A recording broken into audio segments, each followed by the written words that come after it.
So we just had a scary noise. We're obviously not in Vitaly's apartment anymore. We're No. in the lounge, and there's like some scary noises going on. Common area, man. Common area. You know, we actually had like literally right before the cameras started rolling, and it was like, dude, I'm in a high rise, so like 25 floors. There's probably maybe 6 units each floor, right? And average maybe 1 to maybe 3 people living in each unit, right? And this place is about 15 years old, right? Quick maths. Quick Okay. maths. What is the likelihood of like somebody dying in here, Probably. Like, it's very high. right? Yeah. Like, Are there older people that live here too? Yeah. I mean, like, I'd say like the age skews from like maybe mid-20s. That's when we moved in to like maybe like the 40s, 50s, Okay. and then you'll see like the occasional guy in his 60s, 70s, and I'm just like wondering to myself, I'm like, how do you live in downtown, man? Yeah. With all the hustle and bustle. Must be a healthy guy or something. You know, some of these guys, they don't look like they're in their best shape either. Oh, It's no? like, yeah, no, like they're just like, dude, you need a house, bro. Like, Yeah. I mean, like to I mean, like they can't afford it, I guess. in this economy. Well, this is where the realtor comes in. Yeah. Well, I mean, like all I can really do is tell you, like, bro, like you know, you want to buy a house? I'm just joking. Yeah. But yeah, Anyway, so topic of conversation this time around. So, I was yapping a little bit for the previous episode that we just did, talking about my personal life. But let's do something a little bit more putting out the relatable. laundry, bro. Putting out the laundry. Let's do something more relatable. So, this dude is going to Coachella Dude, next month. it's coming by so quickly. What are the dates? I feel like Claire would know because she's counting the days to see Justin Bieber. So, wait, are you excited for Coachella? Because like you don't even know the dates. I don't want to say it, but I think it's like more for my girlfriend. Yeah. You know, like I'm still hyped because I mean I'm like Young Thug's gonna be there. Yeah. The Thugger. I mean, come on. Like I've personally for me, I've been telling like you and maybe like a few other friends that like I really want to go to like a hip hop oriented festival. Yeah. Like Rolling Loud. Yeah. You know, like I think like the energies are just so different from like what you'd expect from the stuff that we usually go to, which is like Yes. you know, like an EDM music festival, right? Yes. The crowds are definitely going to be a lot more rowdier, I feel. Yes. You know what I mean? And it's like a different kind of vibe altogether. But it's like, I mean, the guy in me at 30 years old has never been to anything like that. I'm so curious, bro. Interesting. You And know? is Young Thug, do you think he's going to bring about a big crowd? I think so. Yeah. I mean, like it's, you know, he is, in my opinion, he's quite the pioneer in terms of where hip hop is in this current decade, right? I mean, like when you look back at like 2012, 2013, when we were in high school, I think there was like a bit more of like this strong masculinity, still very strong in terms of like the hood aspect of like hip hop. And then Thug, right? I mean, he brought that, but he also carried over this more auto-tune centric, bit more of like a different flavor of hip hop, Right. I'd say. A little more flamboyant, which is totally fine. And I think that pioneered among like, you know, a ton of other artists that we see today, right? So I mean, like I think like he definitely will draw a huge crowd just because of his relevance. Yeah. It's also, I think, probably the first bigger music festival he's not a headliner. He's like a sub-headliner. But like I think he's definitely going to bring a crowd, you know, that Not Astro World. yeah. Oh, dude. I was thinking back to this clip, right, of like a Coachella. I think it was like 2-3 years ago, right? Mm-hmm. And it was like so. It was like a you know Lana Del Rey, right? Yes. Okay. So Lana Del Rey, who do you think her demographic is? Just like white indie, you know, very mellow people. Yeah. So like I don't know, Coach. Whoever was in charge of like you know structuring the time slots for Coachella that year, they put Lana Del Rey on, right? Yeah. And you know she's all chill. She's all chill. cute. She's like you know singing these nice, beautiful white girl songs, right? Yeah. And then like literally right after her was this guy named Ken Carson. Yeah. He's a rapper? Yeah. And he's like a mix of like I would say Young Thug and like Metallica. Where he's So like super hard. He's like super hard, like super in your face, like Yeah. you're bringing out like the rowdy Astroworld So crowd. the juxtaposition of Lana Del Rey and this Yeah, guy yeah. is just like, oh my god, what's going on? Yeah. So then, like, there's literally like viral clips of this, right? Where it's like Lana Del Rey gets off, and then you just hear this bass.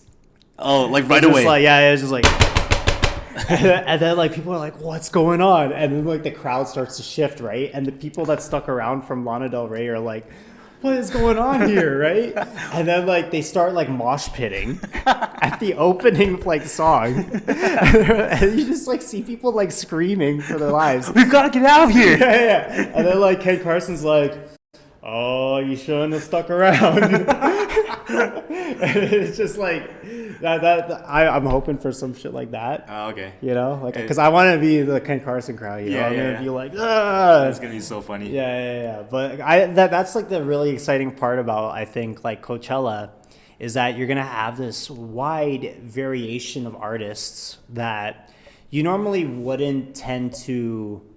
I guess like for one, like there are people that are like into EDM that they'll be able to like relate to Coachella. There's going to be the guys that are they're coming to see the pop stars like Justin Bieber and Sabrina, and then you're going to have like the hip hop heads and everything, and it's Yeah, like just a variety, different people. Yeah. I think that for me is probably the most exciting part. Is like there's no particular artist that I'm really excited to see, Yeah. but I want to like just like really understand the energy outside of like an EDM festival. Yeah, I guess, and that's what is unique about it. Because when we go to EDM festivals, you kind of understand that. Well, for the most part, people will know. Oh, Plur, right? Yeah. I'm not saying everybody knows it, but like Yeah. for the most part, everyone is. Well, just for how do I say transparency, everyone's gonna be kind of drugged out. Yeah. At an EDM festival. Yeah. As opposed to regular, not regular, but like A general. a general, Yeah. more variety music festival or even hip hop. Yeah. They're gonna be more so drinking. Mm-hmm. So that's actually where I was curious. I think we talked about this before. Is that with hip hop, it tends to be a lot of like sloppiness Yeah. of like.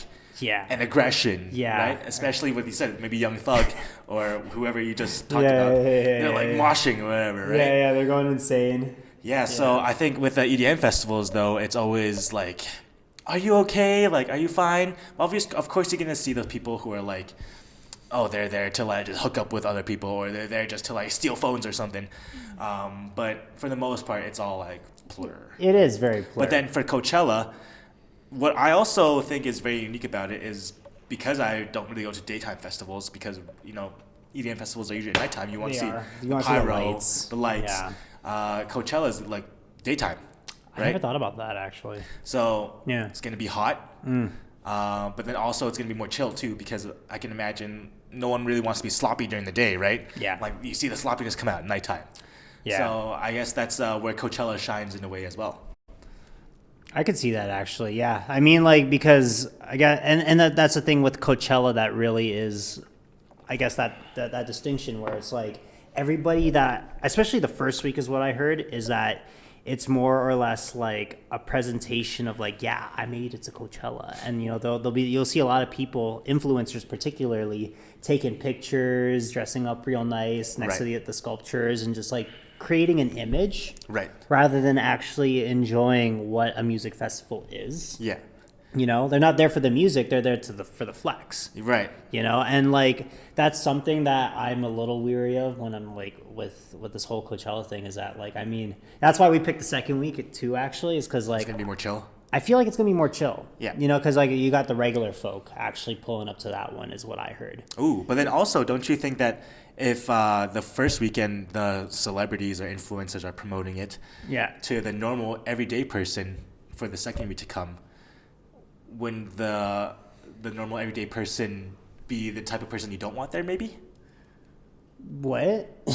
Like Oh, like you don't want to be there because of the fact that there's the celebrities there? Well, I guess there's both sides. Like the first weekend, there's gonna be influencers. They're gonna be Yeah. like up in cameras everywhere. Second weekend, there won't be as much, but there'll be like a bunch of wannabes.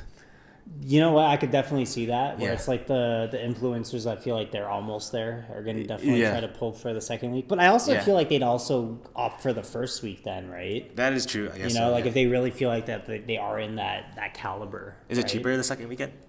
I think so. Yeah, it was like a few, not too much of a difference, but I think it was a little cheaper. But don't quote me on that. It's been a while. I kind of let my girlfriend take the reins on that because again, like I mean, for me, I really wanted to go to like something like Ultra. Oh, okay. know. Why is that? I mean, Ultra is like it's.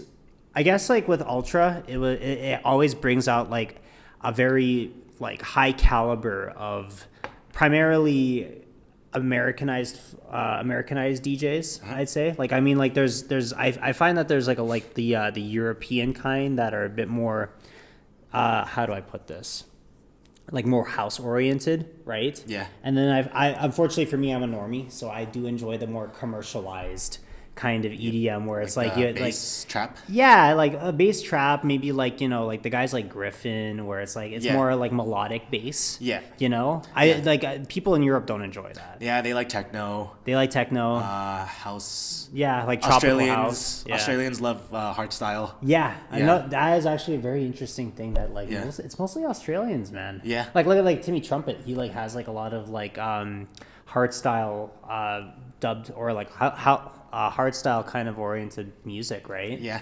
And it's like, oh, he's bringing that into the mainstream. That's really cool. Yeah, yeah, yeah. But with Ultra too, the thing is with Ultra, I know our group wanted to go to Ultra. Yeah. But it just didn't end up happening, and I was actually, because I wanted to go to EDC. You wanted to go to EDC. EDC was like the 30th. Yeah. Not gonna lie, I was a little disappointed with the lineup this year. Damn. But then I saw TikToks of like, you know what, this is an opportunity for you to venture out and to see people that you you aren't familiar with. Yeah, exactly, that Yeah. I'm not familiar with. Because how many times have I seen Millennium? I've seen him like 5, 6, 7 times already. Well, like who's somebody that you haven't seen that like that is missing from that lineup? That I haven't seen that is missing from that lineup. That's a good question. I saw Martin Garrix. Everyone's hyped to see Martin Garrix. I saw him and I didn't know who he was. I saw him in Vancouver, and that's when I crazy. first started seeing. That's crazy. When I first started raving. Yeah. And everyone's like, "Can't believe you saw Martin Garrix in Vancouver," and I was like, "I don't even know who that is." Yeah, yeah. Who's Martin Garrix? Bro? Yeah, yeah. It turns out it's Christine's favorite, like her husband besides Oh? me, right? So. I feel like girls always are just like attracted to Martin Garrix, man. Yeah. Yeah. He's Yeah, I've seen Griffin, I've seen ISO, I've seen Knock 2. Those are all the Asian ones. Yeah. I've seen Zed. yeah. I still haven't seen Lost Frequencies. When we went for Halloween, I never saw him. No, yeah, you weren't there for the first day. You were there only for the second day. That's so right. I didn't see him. I don't think he's going to be at EDC, though. No. Yeah. I think he's going to like different festivals. I think he's at Veld again. Okay. Yeah, yeah. So he did Veld like 2 years in a row. Yeah. And then I mean like he's primarily in more of the Europe circuit. That's what I was thinking, because I saw the DJ Mag or something, top Yeah. 100 DJs. He's like top 10. But then He's top 10, he's yeah. not even headlining shows here in North America. Exactly, dude. Like if you actually check like his like Spotify page, Yeah. like his monthly listeners are like 23 to 30 million per month. So they're all like European. They're all European. That's the crazy thing is that like you don't even know who he is out here, but out there he's like The biggest. he's like probably like who's an American DJ that's usually probably like he's bigger than Griffin out here or like a Millennium, you know? I find that the American ones, they don't have necessarily a bigger fan base, but they have Yeah. a deeper fan base. Like they're more like, oh, like Millennium changed my life. Yeah. Griffin changed my life, right? Yeah, it's a Meanwhile, core fan Lost base. Frequencies is like Europeans would be like, yeah, I like Lost Frequencies, but I don't think they would have the connection. To Yeah, it. yeah. Yeah. They're just kind of there for the vibe, which is usually how it is with Europeans. Is like Yeah. they're only there just to, like, you know, they're not looking for a deeper connection with the music. They're just there to like vibe. Yeah, exactly.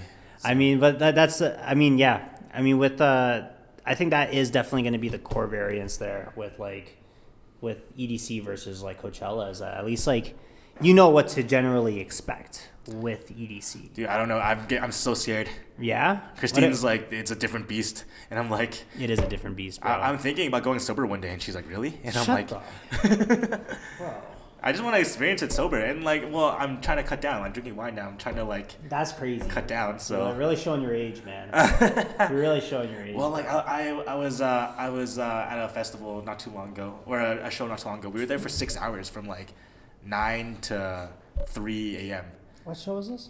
Uh, Frequency. the one, yeah, Frequency. Yeah. Right. So, because who did we see first? First one was Hong. Mm-hmm. He started at like 9:30, and then last one was this was bad, but we stayed for Inquisitive, who's apparently the Diddy of Asia. He ended at 3. Oh? Yeah, yeah. And then. Oh, I heard about that. Yeah. Yeah. And yeah, I was there for what was that 9, 10, 9, 10, 11, 12, 1, 2. So 6 hours, right? Yeah. And yeah, my back was hurting, and I was like, oh my gosh, I gotta work on my back before EDC, you know? So I was like deadlifting, and I was like, oh, gotta work on my back. But, you know, it's like EDC's a few months away, so you Right. should probably work on your back too. Are you getting back problems now? Foot problems? Fortunately, I haven't gone there. I think like with me, it's like my knees. Knees? Like I think like after a long festival, if I'm not wearing like comfortable shoes like with support, I start to feel like this kind of tenseness in my knees. And then when I do the Stairmasters, I feel like this like it just feels like they're about to like crack or something. You know what I mean? But like I haven't gotten anything fortunately yet on my back. Okay. But like I mean like I don't also lift as much as you, bro. Like you're a 2-plater over here. Yeah. 2 plates of like food? Like, what do you mean? This guy's so quick with it, bro. Do you do just body squats? You could probably just do like 100 body squats a day, and you'll be fine with your knees. That is a good point. I mean, like I try to like stretch as much as I can, and yeah, like try to like focus on my motion, right? So like Yeah. that's where the body squats definitely help, especially when you're like warming up for like those lower like the leg workouts, Yeah. right? But I mean, like it hasn't hit me yet. I'm more of like waiting for like the lower back because that's what everybody says is like when you hit that certain age, bro. That's when you start to like notice certain things. So, speaking to that, because that's another conversation topic, we can still go on for a few more minutes. Is that a sign that you're aging? Like your back, is that a telltale sign? What other signs would you say are signs that you're aging?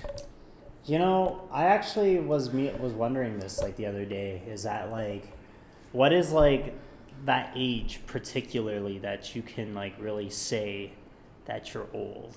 You know what I mean? And like, Yeah. What's that? We saw that chart of like when you're a YN. yeah. When you're UNC, when you're OG.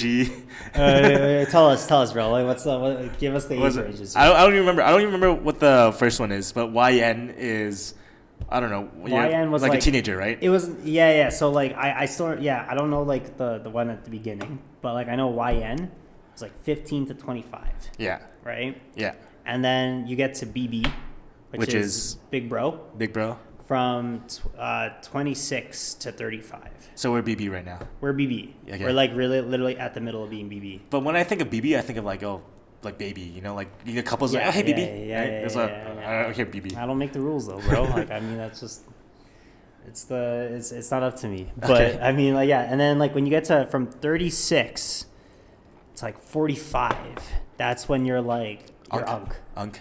Yeah. And then like from 46 to like I think it was like 55 is when you are an OG. OG. Yeah. Nice. Yeah. So 55 being an OG, wow, that's kind of young for an OG. Yeah, right? And what's after OG? Or just OG is it's like after that, you're just old. Just old man, bro. Yeah. Okay. I mean, but the thing is like what I've definitely taken away from like, I guess personally, like when it comes to fitness, you and I can both attest to this, right? And like a lot of people in our close group of friends really prioritize this is that like age is what you make of it. And I can tell you this right now that I am way healthier than I was when I was 22. Like I can lift more. I'm healthier. I can, my heart rate is much lower when it's resting. Like I eat healthier. I'm able to move much faster at 30 than I was at 22, which is what most people would probably consider as like peak.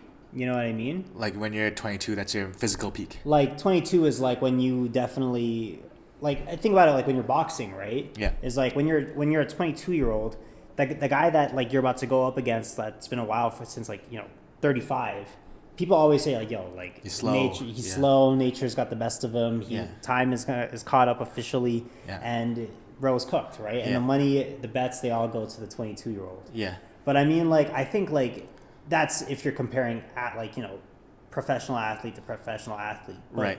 I mean, I still stand by the fact that like if you maintain like an extremely healthy lifestyle, even at the age of like 50, 60, and a lot of people attest to this, is that like you will probably do much better than you would at like 25 and not like giving a crap. Yeah, I Yeah. agree. I guess because you feel invincible when you're 22. Yeah. And technically, like you are a little bit more invincible. Like your body just metabolizes faster, and Yeah. like if you're injured, you just recover faster.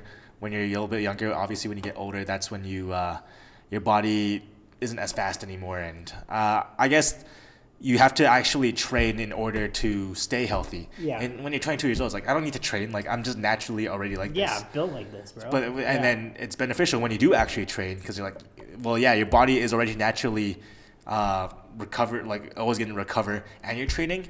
That's really good. Yeah. But yeah, I remember do you remember Simone Biles, the gymnast? Who's that? She's like this American Olympic gold medalist. Okay. She was in the Olympics not this one, the Summer Olympics, 2 years ago, and then I think she's like our age, I think. So maybe Okay. she was like 28 or something. Yeah. And then everyone was saying, "Oh, look at Simone Biles, 28 years old, and she's still going. Like she's like old, right?" Yeah, And it's yeah. like, Like, bro, what- I'm like what- 28 too. yeah, Like, what do you yeah, mean yeah. still going? Like, because I guess Olympians, they tend to be like teenagers, right? They're very young when they start. Yeah. So that's just crazy when you heard that all over the news on the commentary. Like, oh, Simone Biles, like what a she's still going strong. It's like, Yeah. she's 28, she's bro. 20 she's like barely there, bro. Yeah. Have you like seen picture? Like, I mean, this is another thing that I always like look at too. Is like, have you ever seen photos of like people 30 years ago at 30? Where it's Yeah. like, yeah, right. Like, there's the guy Seinfeld, classic, right? What's the name of the guy with the bald hair? I forget. I never watched Seinfeld, but Yeah, I know what the you're guy- talking the about. guy, the bald dude. Yeah. That guy was 30, Yeah. right? We're 30. We're 30. Yeah. And like he looks substantially older than the rest, like than us right now. Mm-hmm. It's like, do you wonder that like why is it that like people that are at 30 right now look much younger than people that were 30 years ago?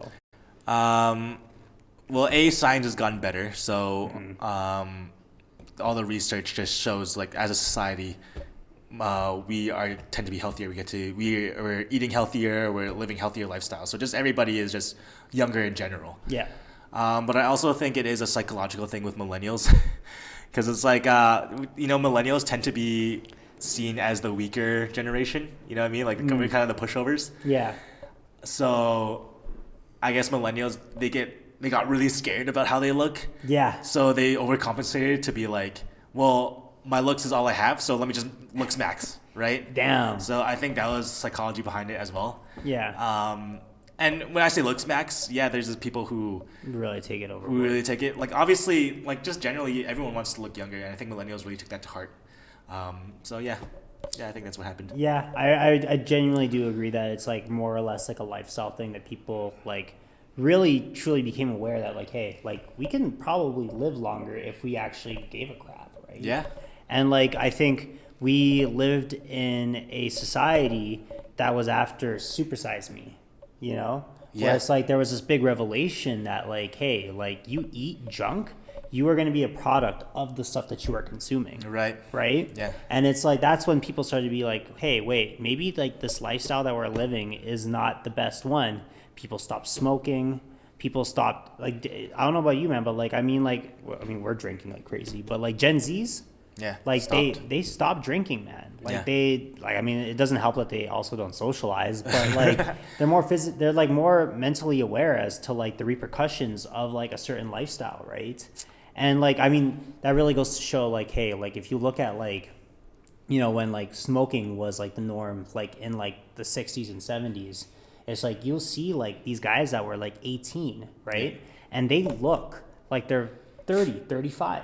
Yeah. And it's like it just doesn't help that like their lifestyles were, a reflection of like what they were consuming, right? That's actually a very unique thing. That's something I take interest in because Europeans tend to live longer too. Yeah, Europeans smoke like chimneys, right? And then when you look at all the old people in the world, Yeah. you know, those old Asians, they live up to be 120 years old or something. Yeah. But then they ask them, how did you do it? They're like, just smoked a bunch. I just drank, I gambled, right? Yeah, These are that's not crazy. like, Yeah, it's like, yeah, why that's a is good point. why are the 120-year-olds, why are these gamblers, smokers, drinkers living to be 120 while the healthiest person is dying at 40 because they have cancer? Like, it is weird, right? But then also there are other aspects of life in general. Like Europeans, they tend to have fresher food. Americans tend to have like processed foods. Yeah. Europeans as walking culture, Americans as driving culture. So there are other factors to that as well, right? So it's not just the smoking or the drinking or the gambling. It's just like other things. Societal thing. Yeah, exactly. It's just a different way of life. So, Yeah, like I mean, actually, that you do bring a very good point there. Actually, with like, yeah, I mean, over here as well, we as North Americans tend to prioritize working 9 to 5 and like putting in, really putting in the hours, 40 hours a week, you know, and eventually retiring at 65. Where like versus the Europeans. Some Asians even is like, you know, we got to smell the flowers, right? Yeah. Smell the roses along the way. And it definitely goes, you look at it as American or Canadian, like these lazy but like actually, like they're embracing what life is all about, that it's not really all about working. It's really just, you know, actually enjoying the life that you're given, right? Right. And I think stress is actually probably the number one killer. Yeah, it is funny. When I was in France with my cousins, there would be like, it'd be the middle of the afternoon, like 1 o'clock, 2 o'clock. And they just have the thing, more in Spain, they have like the siesta where they just stop. And Italy too. Remember when you're in Italy? They do that? Yeah, they just like stop in the middle of the afternoon, right? From like, Oh yeah, it's Yeah. like a nap time.